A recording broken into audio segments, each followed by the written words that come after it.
No início do século XIX, a Europa vivia momentos muito difíceis e tumultuados com as guerras napoleônicas. E Portugal, um tradicional aliado da Inglaterra, recusou-se a participar do bloqueio continental que a França estava impondo contra a Inglaterra. E é interessante a gente saber que Portugal e Inglaterra têm uma aliança diplomática que existe até hoje. É o acordo diplomático mais antigo que existe no mundo. Foi firmado em 1386 para uma defesa de Portugal e Inglaterra contra Espanha e França, que eram grandes potências na época. Esse acordo existe até hoje, mas agora no âmbito cultural e econômico, que se estendeu dessa forma. Mas a reação de Portugal de não obedecer à intenção de Napoleão fez com que Napoleão ameaçasse e dissesse que iria atacar Portugal. Portugal não tinha condições nenhuma de enfrentar uma guerra com a França. Então, houve essa união da Inglaterra com Portugal e foi importantíssimo porque a Inglaterra projetou junto com os portugueses, junto com Dom João VI, essa ideia genial estratégica de transferir a corte para a colônia. Não houve assim um tempo para ser organizado melhor, mas a Inglaterra foi fundamental. Ela organizou a partida e acompanhou 40 embarcações que saíram de Lisboa em direção ao Brasil. E durante o embarque dessas 40 embarcações, a Inglaterra deu um apoio logístico importantíssimo.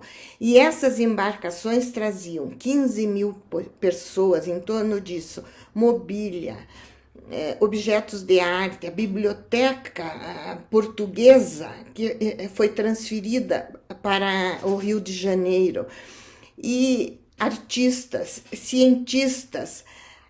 A corte portuguesa veio escoltada pela Inglaterra.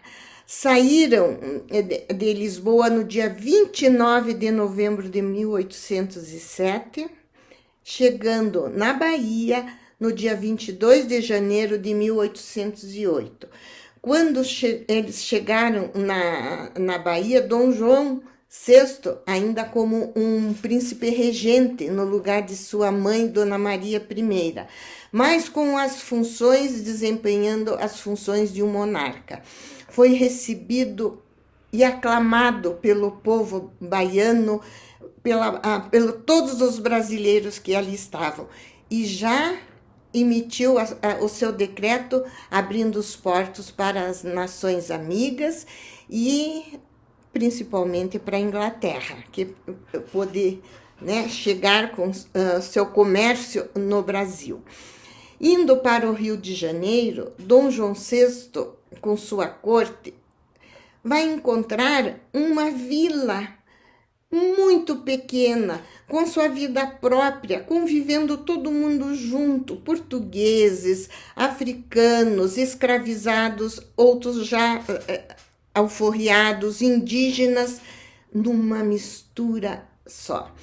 A música sempre fazendo parte, e já nessa pequena vila do Rio de Janeiro existia uma vida musical e social muito intensa.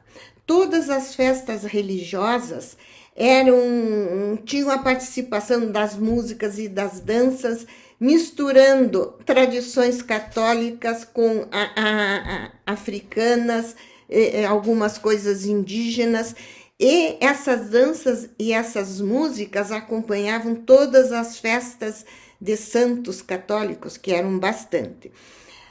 Na música da dança, o que existia no Rio de Janeiro nessa chegada de Dom João VI com a sua corte?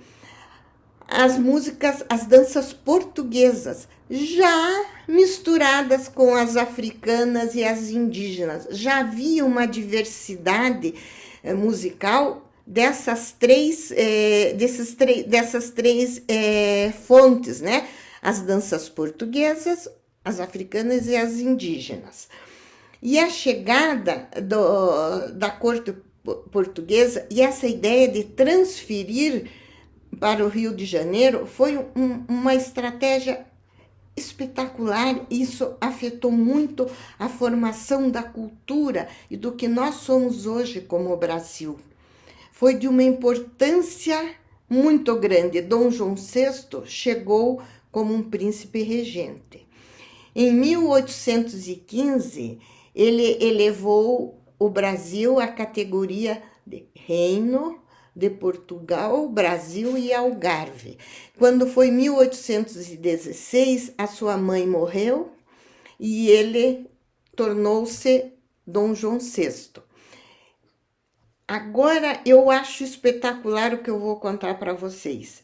Levou 2 anos para ser formalizada a coroação e a sagração de Dom João VI, pela falta de estrutura para um acontecimento tão importante, que na Europa, na monarquia europeia, de uma importância muito grande.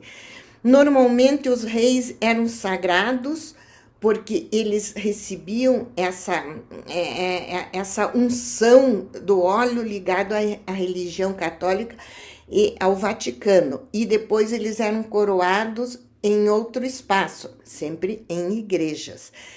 Só para lembrar, na França, os reis franceses eram sagrados em Reims e coroados em Notre-Dame. E chegou o momento, no Brasil, como sede de um reino português, ter que ter essa cerimônia da sagração e da coroação.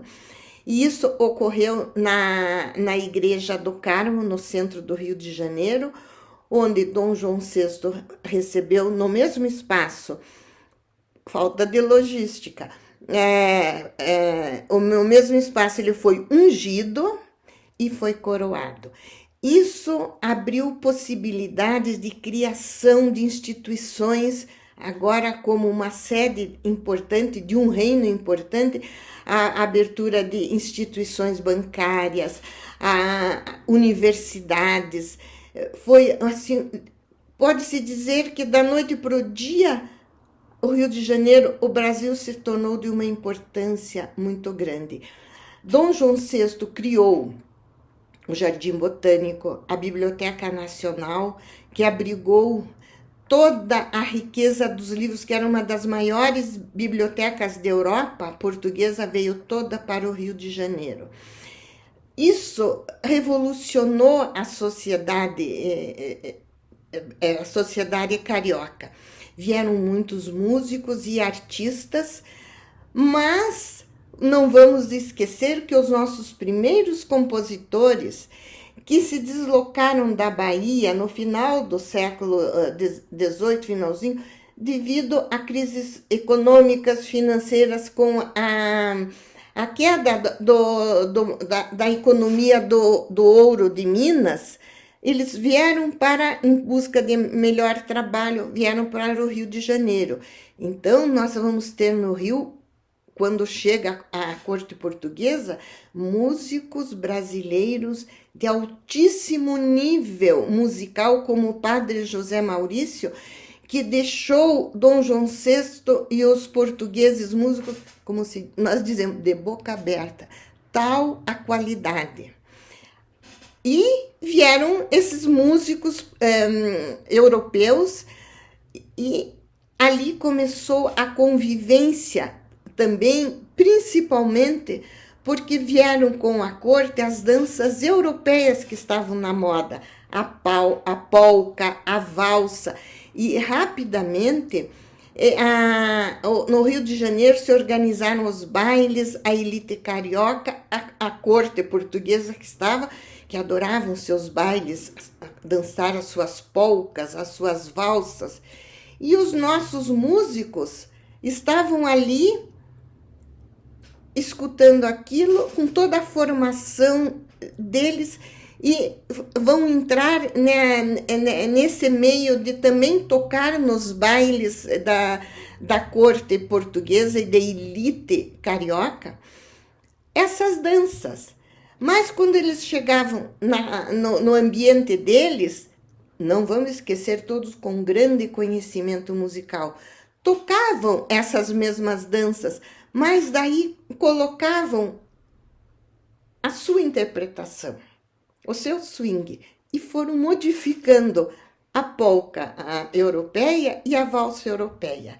E assim vai nascer a música popular brasileira com o seu primeiro gênero genuinamente brasileiro, que é o choro. Nós vamos ter na figura de Joaquim Antônio Calado, um grande flautista.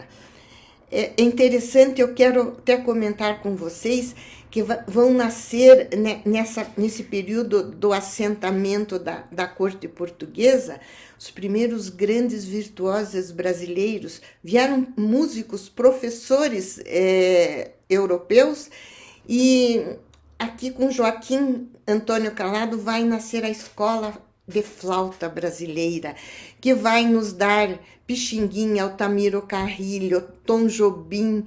Nasce ali no século XIX com Joaquim Antônio Calado, que era um mestiço, e foi professor da cadeira de flauta do Conservatório de Música Imperial, fundado por Dom Pedro I.